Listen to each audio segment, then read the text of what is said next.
महर्षी दयानंद सरस्वती यांचे चरित्र चतुर्थ स्तबक पुढे चालू. कुसुम पाचवे. मग ते कोणाचे? फक्त दयानंदांचे. भाग 1.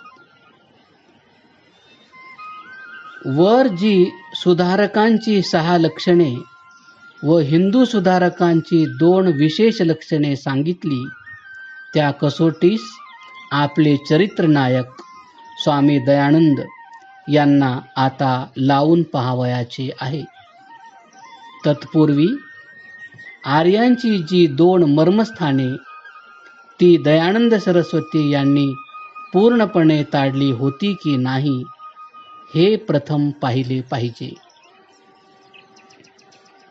आर्य लोक सूक्ष्माभिमुखी असल्यामुळे त्यांनी अत्यंत दक्षतेने ते ताडून स्वकार्यास आरंभ केला.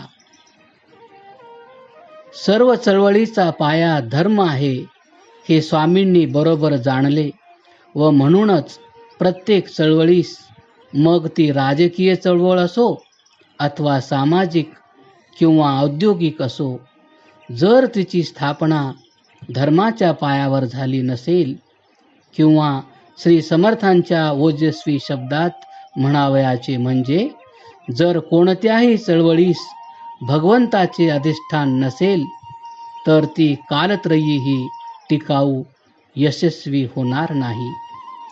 असेच श्री दयानंदांनी आपल्या भाषण व लेखनाद्वारे उच्च रवाने आपल्या स्वदेश बांधवांना अखेरपर्यंत सांगून आध्यात्मिक राष्ट्रीय चळवळीची इमारत उभारली.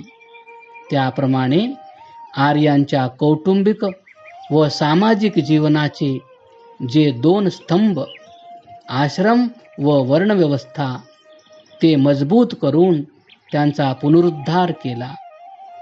आता स्वामीजींच्या ठिकाणी खऱ्या सुधारकास लागणारी लक्षणे कशी वसत होती ते पाहू. 1. स्वजाती परिचय. स्वामी दयानंदासारखे स्वजनाभिज्ञ फारच थोडे महात्मे असतात. आर्य जाती व तिची प्रकृती यांच्याशी त्यांचा निकट संबंध होता. राजा महाराजापासून गरीब कंगालापर्यंत, ब्राह्मणापासून शूद्रापावेतो सर्वांशी त्यांचे दळणवळण होते. अखिल भरतखंडाचे प्राचीन व अर्वाचीन काळाचे यथार्थ चित्र त्यांच्या समोर होते. जरी त्यांनी वैराग्य धारण केले होते तरी निदान सांप्रत कालात तरी अरण्यवासातील वृक्ष वैराग्य, एकांतवास पत्करण्याची कल्पना त्यांच्या मनास शिवली नाही हे लक्षात ठेवण्यासारखे आहे.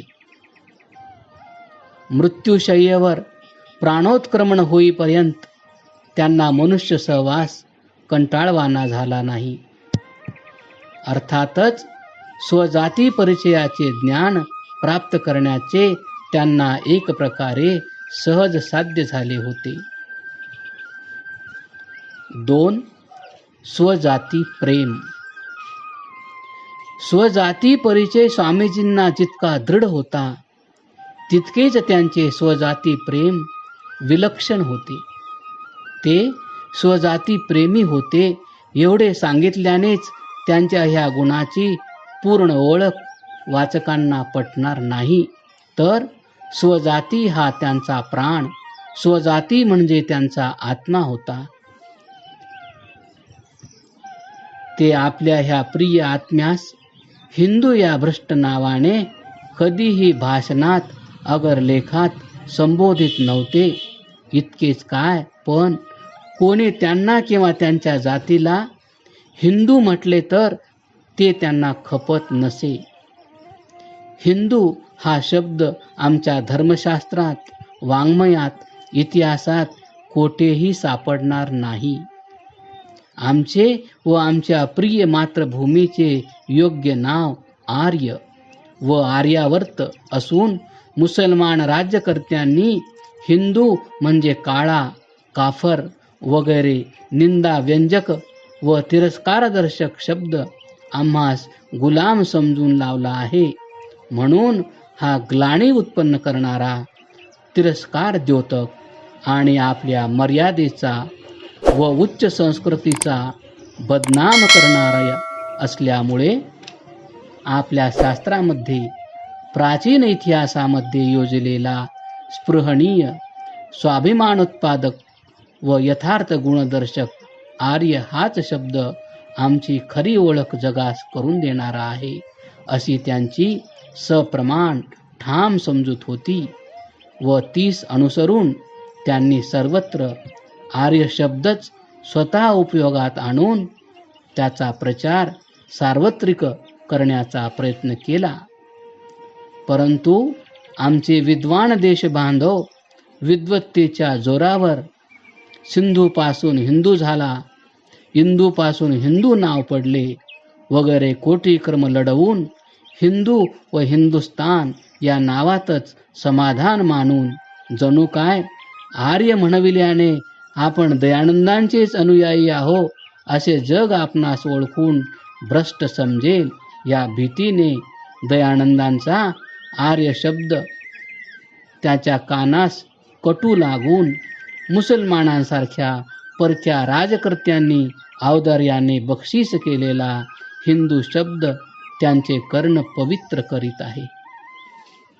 धन्य त्या स्वाभिमानी महम्मदी समाजाची. हिंदूंनी मुसलमान समाजास म्लेच्छ, यवन ही तुच्छतादर्शक नावे दिली, परंतु खऱ्या मुसलमानांनी चुकून सुद्धा आम्ही म्लेच्छ आहो, यवन आहो असे म्हणून आपली जिव्हा व लेखणी अपवित्र केली नाही व म्हणूनच म्लेच्छ शब्द त्यांच्या अंगवळणी न पडल्यामुळे त्यांना तो सर्वसाधारण करिता आला नाही. कदाचित तो समाज आमच्या इतका विद्वान नसल्यामुळे आम्ही जशी हिंदूंची व्याख्या केली तशी त्यांना म्लेच्छ, यवन या शब्दांची योग्य उत्पत्ती शोधता आली नसेल. ते अडाणी बिचारे महम्मदीय म्हणवून घेण्यातच धन्यता मानू लागले आहेत. असो, आर्यांना लावलेल्या कलंकाने स्वामीजींचा दाह होत असे. आर्यांची अवनती व दुर्दशा पाहून त्यांना मरणप्राय दुःख होत असे. स्वजातीची सर्व बाजूने उन्नती व्हावी हेतदर्थ त्यांचे प्रयत्न असत.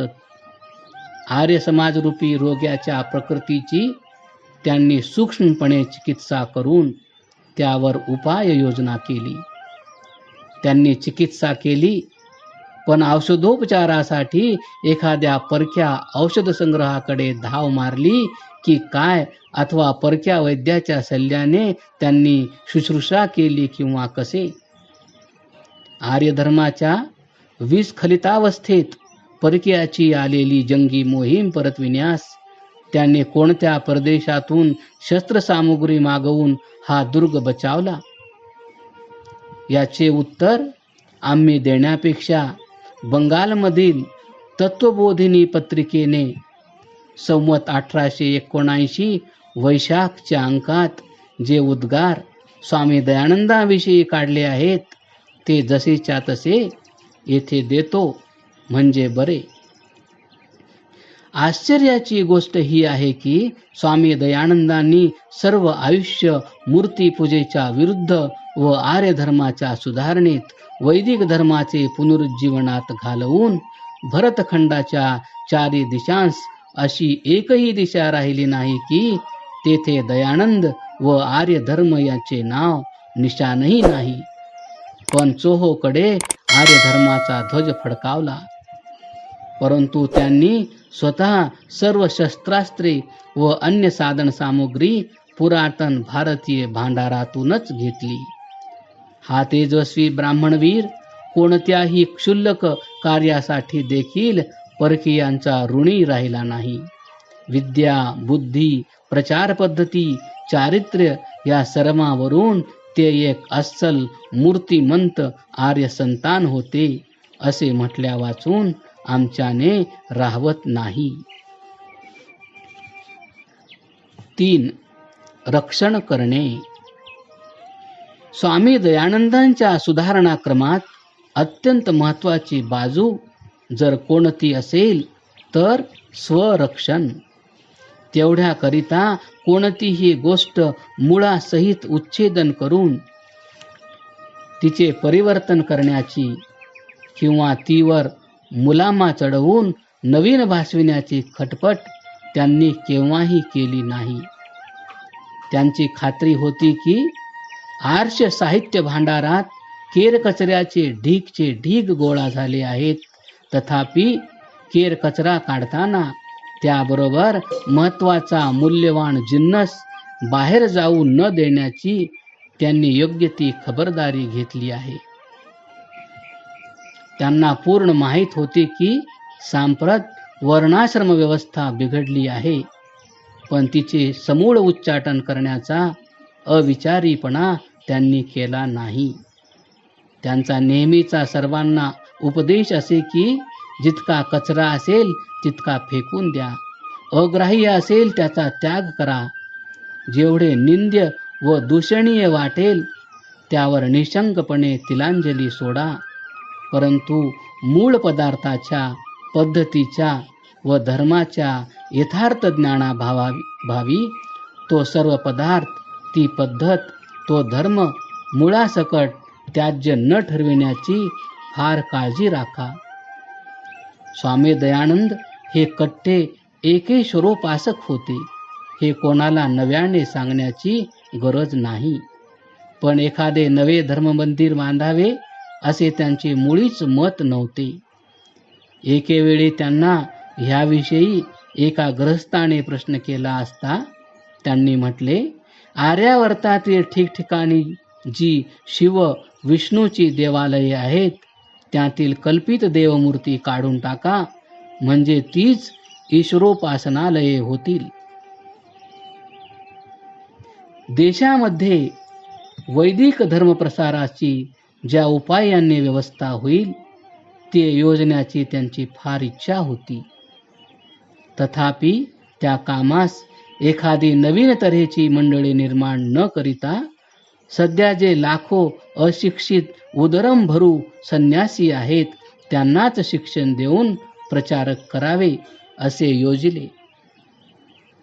जास्त काय सांगावे, प्रारंभी खुद्द आर्य समाज स्थापण्याची त्यांची इच्छा नव्हती, कारण पुढे तो एक निराळाच पंथ होऊन बसेल अशी त्यांना भीती वाटत असे. त्यांचा आर्य समाज म्हणण्याचा हेतू एवढाच की येथील सर्व रहिवासी ते आर्य व त्यांचा समाज तो आर्य समाज होय. दुर्दैवाने त्यांचा तो प्रयत्न यशस्वी झाला नाही. नाइलाजाने त्यांना स्वतंत्र आर्य समाज स्थापावा लागला. क्रमशः